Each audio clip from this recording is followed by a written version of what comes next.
If you're thinking about filing for Social Security disability, or if you're already on disability, you have questions about an upcoming appeal or a CDR, this is definitely the video for you.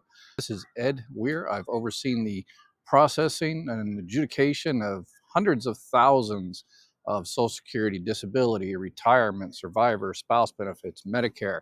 I previously worked for the state for doing Medicaid as well. And many moons ago, I was a sergeant in the Marine Corps. So I spent pretty much my entire adult life in the government. And I'm going to put this video together. It's going to be a series of videos.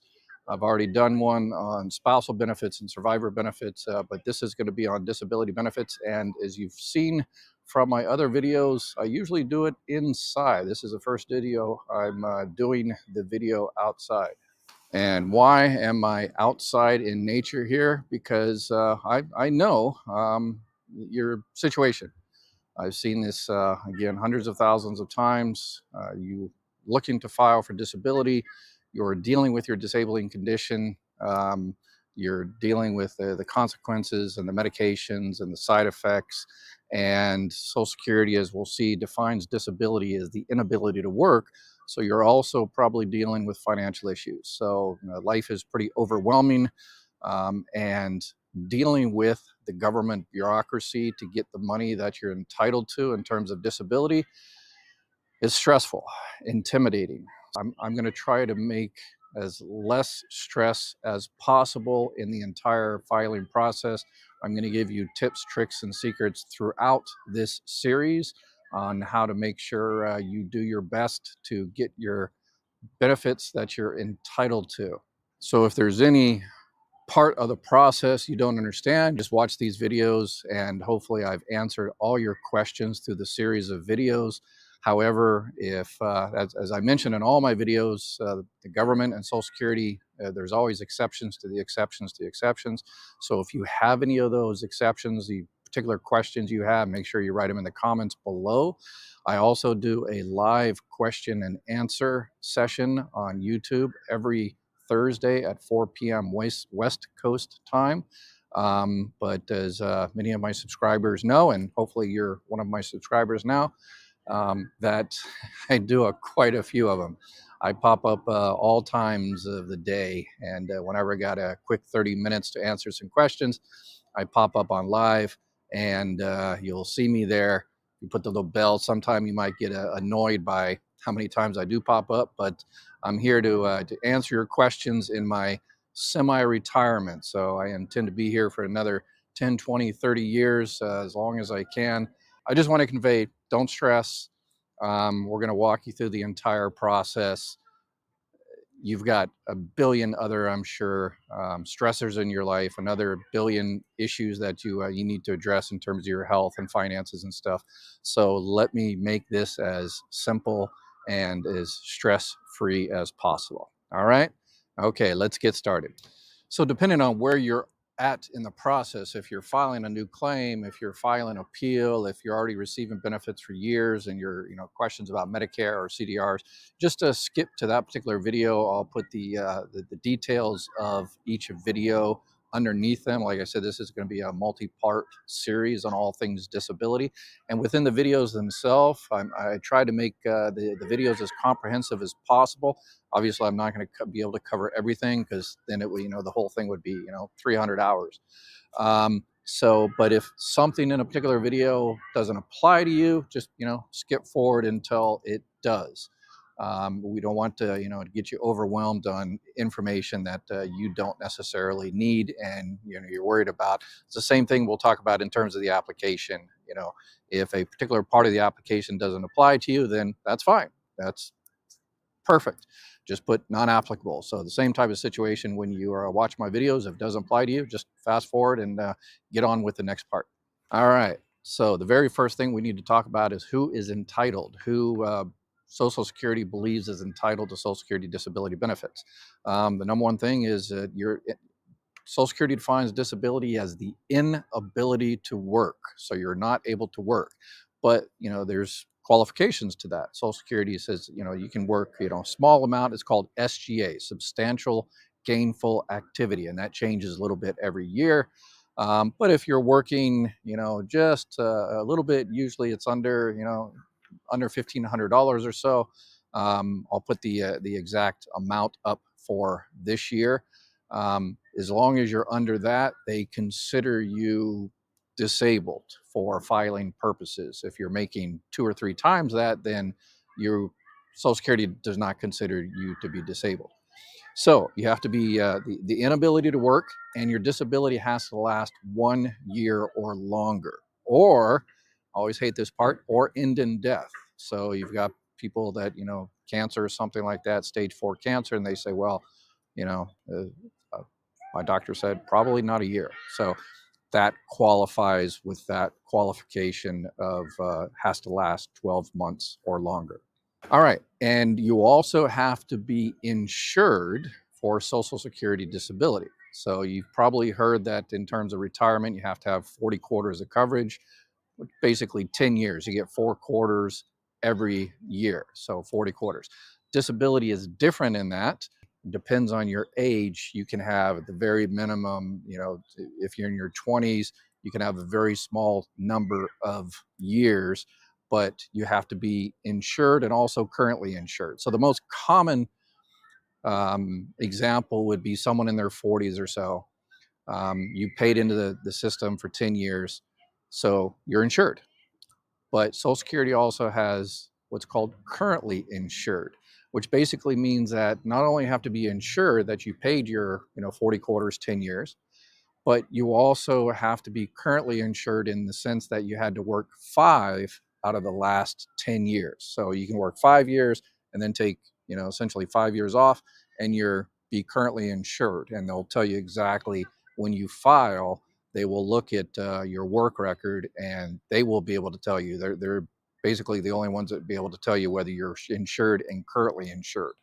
And throughout this video, I'm also going to talk about some of the myths out there. And one of the big myths that you hear lawyers and, your Social Security experts out there, and, that Social Security denies everybody the first time. That is 100% incorrect. Again, I've taken hundreds of thousands of claims and overseen uh, quite a few.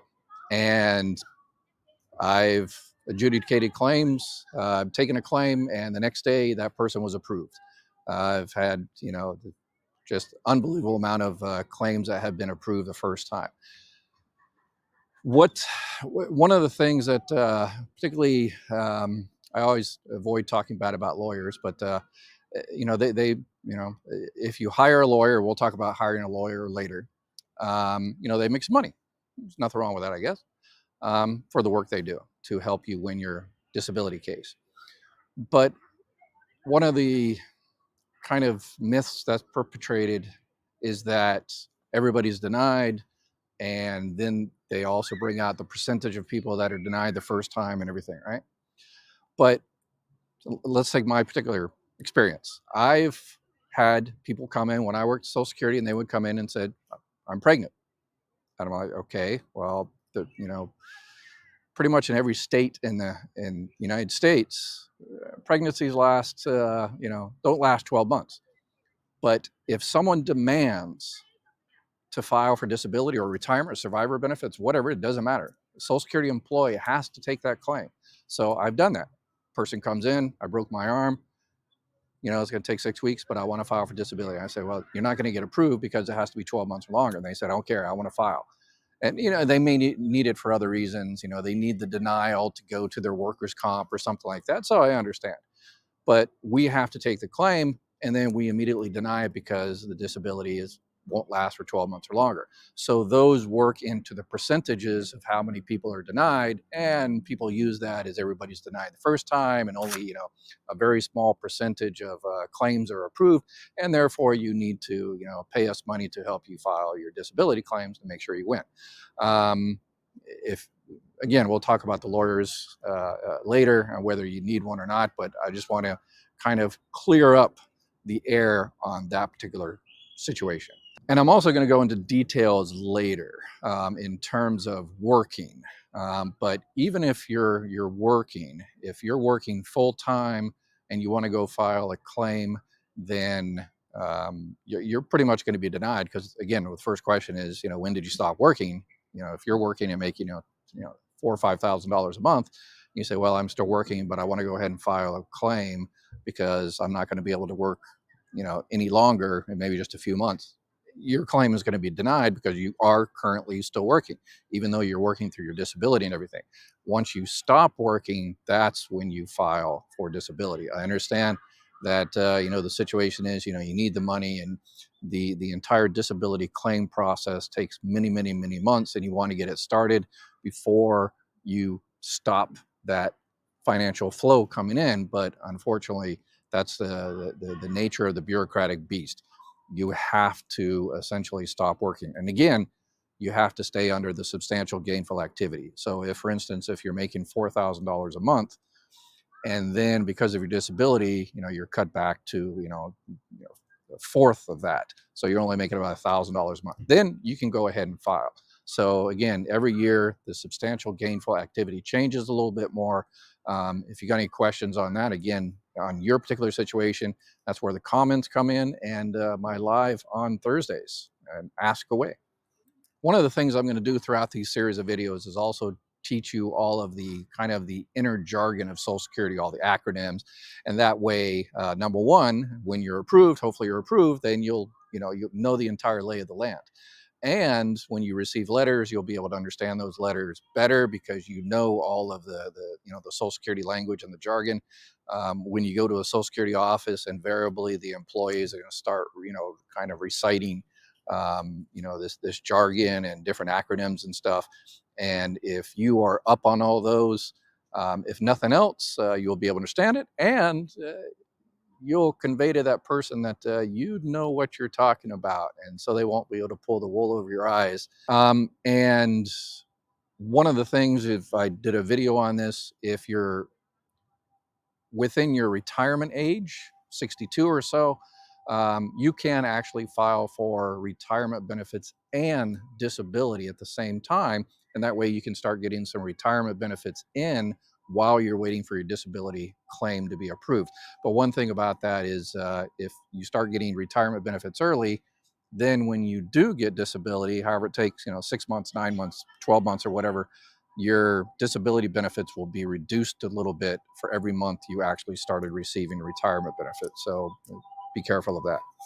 How much will your disability benefits be? Well, it really depends on your age and obviously how much you worked. They do a calculation, they take your earnings and do your average index monthly earnings and do a calculation like that. If you're close to your retirement and you have your full 35 years of earnings in there, it's basically what you would have received if you waited to your full retirement age. Obviously, if you get your 35 years and you're 50 years old, Social Security projects future earnings from 50 to 62 based on what you made previously. And if you go on disability, then you're not going to have that 10 years of work anymore, so your monthly benefit will be reduced. And that's a number that the Social Security employee, when you file, will be able to tell you. So